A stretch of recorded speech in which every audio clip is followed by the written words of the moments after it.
Yeah, talking to Simon Ritter now. So welcome, Simon. Thank you. So, Simon, you're the Deputy CTO of Azul Systems, who have their own JVM, basically. So I assume you've been quite busy with Java SE9 recently. So is there any hidden gem among the many features of Java SE9 which you could recommend to any developer? I think my favorite feature is a very small one, but one that has quite a big impact if you're a developer. And it's the feature where we now have searchable API documentation. So the API documentation now has a search bar, and rather than having to scroll all the way down through 4,000 plus classes, you can just go straight to where you want. And that for me is just like the biggest feature. It's not really something that is a key part of the functionality, but it's just something really, really useful to me. Yeah, sounds like that.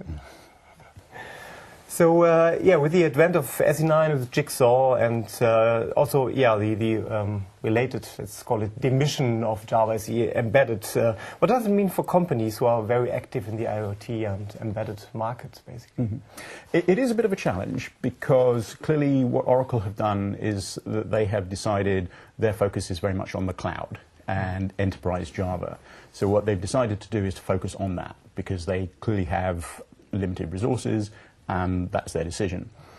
It's not too much of a problem, though, because if you're working in the space of IoT, if you're working in embedded, then OpenJDK is open source. So you can build binaries from the open source. Clearly, that's a more work for companies. But there are people who are making binaries available. So, for example, Azul are very active in this space, and we have built OpenJDK. It's not a commercial product. It's purely taking the open source, building it into a binary and making it available for free. Obviously, if people are interested in commercial support, we can do that, but we make it available for free on ARM, on PowerPC, and so on. So there are ways of still getting JDK 9 for ARM builds, yeah. Okay, that's good. So, yeah, once upon a time, there were 3 Java editions, basically, here. Right, now, well, ME is kind of dead, right? EE has left for the Eclipse Foundation just recently. So, I don't know, does it begin to feel a bit lonely in the Java community process and especially the executive committee? So, with all those editions having left, and so SE is the only one kind of represented there in the future. So, yeah. Well, I think the thing with the Java community process and the executive committee, as you say, EE has moved to the Eclipse Foundation. They hadn't actually made a specific statement and specific decision about not using the JCP for the specifications. I think it's unlikely that they will, but they haven't actually said anything about that. As you say, Java ME is, whilst not dead, it's very dormant. And there's not a lot of work going on there. Although there are people in the JCP and the executive committee who are trying to move Java ME forward because there are still people who are interested in that.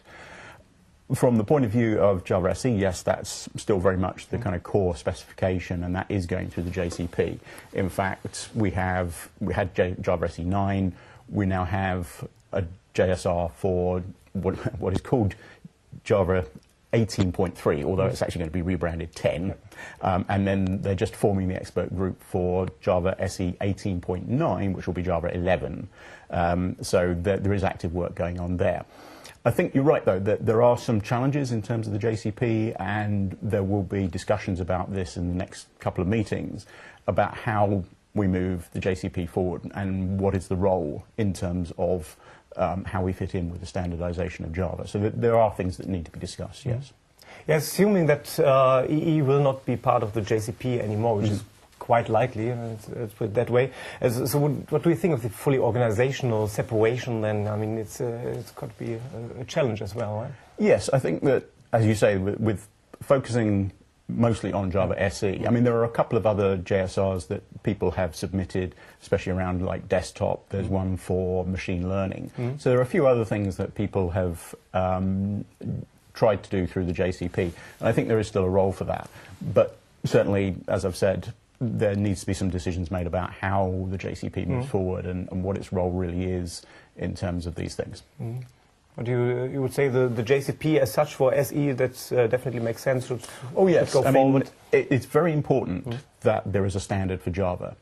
And unless there was some radical decision which said, okay, we're going to do the standardization in a different way, the JSRs are very important because that gives people like ourselves, like IBM, who have independent implementations, that we have the ability to modify the JVM, or in IBM's case, to create a completely open source implementation, and then to verify against that standard. So we need a standard to do that through.